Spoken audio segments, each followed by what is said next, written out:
Hello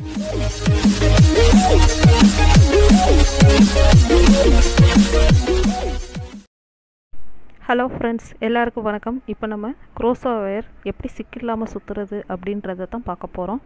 இந்த இதை வயரை நல்லா கவனமாக பார்த்துக்கோங்க. இதுக்கு வந்து நம்ம இப்போ வந்து ஸ்டிக் ஏதாவது எடுத்துக்கலாம், அப்படி இல்லைன்னா நோட்டு, பேப்பர், நியூஸ் பேப்பர் எதனாலும் எடுத்து ரோல் பண்ணிவிட்டு அதில் வச்சு கூட நம்ம சுற்றிக்கிடலாம். இப்போ ஃபஸ்ட்டு இப்போ நான் வந்து இந்த ஸ்டிக்கில் சுற்றி காட்டுறேன் உங்களுக்கு. அதில் எப்படின்னு பார்க்கலாம். ஒரு ஸ்டூல் எடுத்துக்கலாம். வயர் ஃபஸ்ட்டு எடுத்து இந்த மாதிரி ஒரு ஸ்டூல் எடுத்து திருப்பி போட்டுட்டு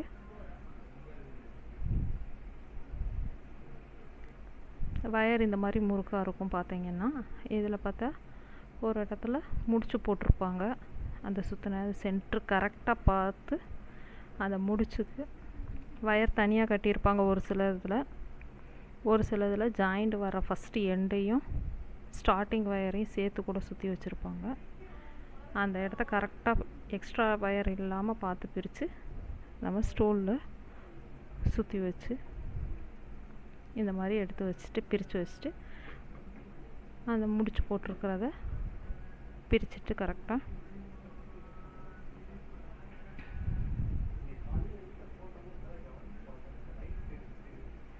இப்போ ஸ்டார்டிங் வயர் எதுன்றதை பார்த்து கரெக்டாக எடுக்கணும். எண்டு வயர் எடுத்துட்டோம்னா நமக்கு அது சிக்காக வந்துடும். எடுத்து சுற்றி பார்த்தோன்னா கரெக்டாக ரோல் மேடாக வருதா அப்படின்றத பார்த்துக்கலாம். பார்த்துட்டு ஃபஸ்ட்டு முடிச்சு போட்டு வச்சுக்கலாம். வயர் உருவிடாமல் இருக்கிறதுக்காக நம்ம சுற்றும் போது இந்த வயர் கொஞ்சம் வழுக்கிற மாதிரி இருக்கும். ஸ்ட்ராங்காக முடிச்சு போட்டு வச்சுட்டு பைப்பில்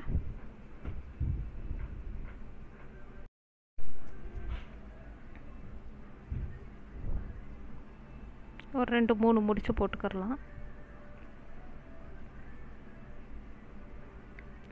இப்போ கொஞ்சம் நேரத்துக்கு நம்ம வந்து கொஞ்சம் ஸ்ட்ரைட்டாகவே ரவுண்ட்லேயே சுற்றிக்கிடலாம்.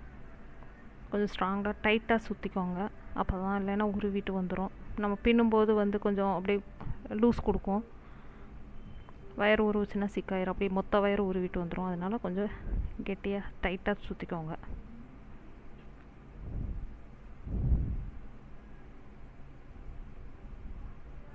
இது கரெக்டான வயரை ஸ்டார்டிங் வயர் எடுத்துருந்தீங்கன்னா அப்படியே எடுத்தோம்னா நமக்கு அழகாக வரும், சிக்கில்லாமல்.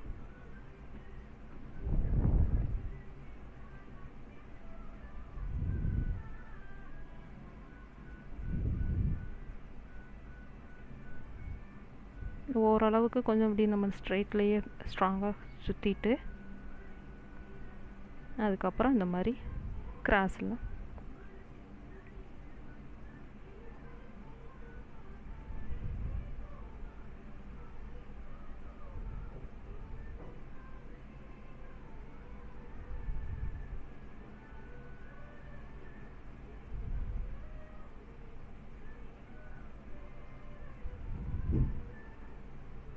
இந்த மாதிரி கொஞ்சம் கிராஸில் சுற்றிக்கிட்டோன்னா டைட்டாக சுற்றிக்கோங்க. இடையில இந்த முடிச்சு வர்றதை கொஞ்சம் பார்த்து எடுத்து விட்டுக்கோங்க.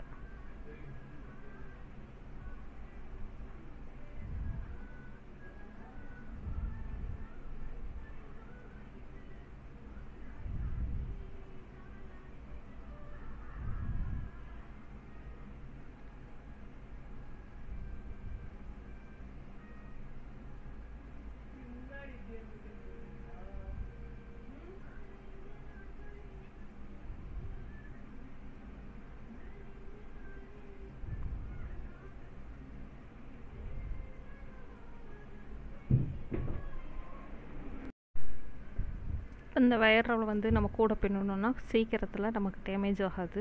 அது பிளாஸ்டிக் வயர்னால் கூட கொஞ்சம் நாளாகிடுச்சுன்னா நமக்கு அது பிரிஞ்சு அது எப்படி கட் ஆகும் வயரு. இந்த வயர் வந்து எப்படியும் ஒரு கொஞ்சம் 10 வருஷம் அந்த மாதிரி லாங் லைஃப்க்கு உழைக்கும்.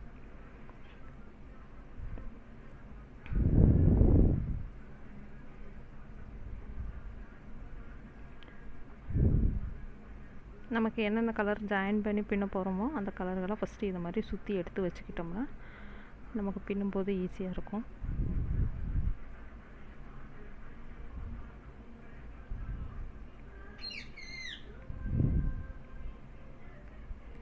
இது எப்படி செயின் போடுறது, single crochet, double crochet, triple crochet, half double எல்லாமே நம்ம வீடியோவில் ஆல்ரெடி போட்டிருக்கோம். அந்த இதை பார்த்து செயின் போட்டு இதெல்லாம் பழகிக்கோங்க. நான் அப்புறம் இதோட டிசைன்ஸும் அப்பப்போ நான் போடுறேன் உங்களுக்கு. இந்த கூடையில் போடுற டிசைன்ஸு,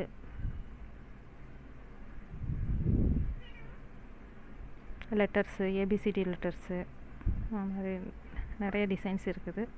ஃபஸ்ட்டு சின்ன டிசைன்ஸு, அதுக்கப்புறமா நான் பெரிய டிசைன்ஸ் எல்லாத்தையுமே போஸ்ட் பண்ணுறேன் உங்களுக்கு.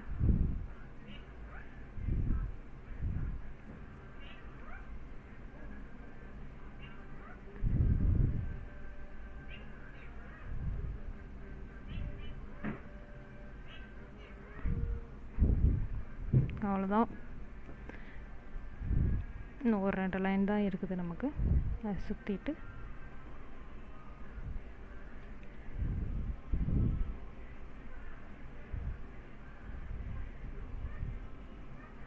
வயர் லாஸ்ட்டில்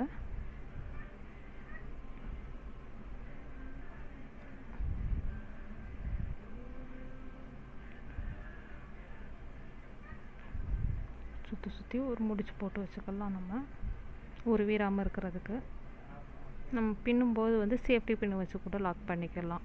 நமக்கு வேணுங்கிற அளவுக்கு ஒரு 2-3 லைன் பிரித்து விட்டுட்டு கூட சேஃப்டி பின் வச்சு லாக் பண்ணிக்கலாம். இந்த மாதிரி முடிச்சு போட்டு வச்சுக்கோங்க. என்ன ஃப்ரெண்ட்ஸ், இந்த வீடியோ உங்களுக்கு பிடிச்சிருக்கோன்னு நினைக்கிறேன். பிடிச்சிருந்துச்சின்னா லைக் பண்ணுங்கள், ஷேர் பண்ணுங்கள், உங்களோட கருத்துக்களை கமெண்ட்டில் தெரிவிங்க. ஃபஸ்ட் டைம் பார்க்குறவங்க மறக்காமல் சப்ஸ்கிரைப் பண்ணுங்கள். தேங்க்யூ.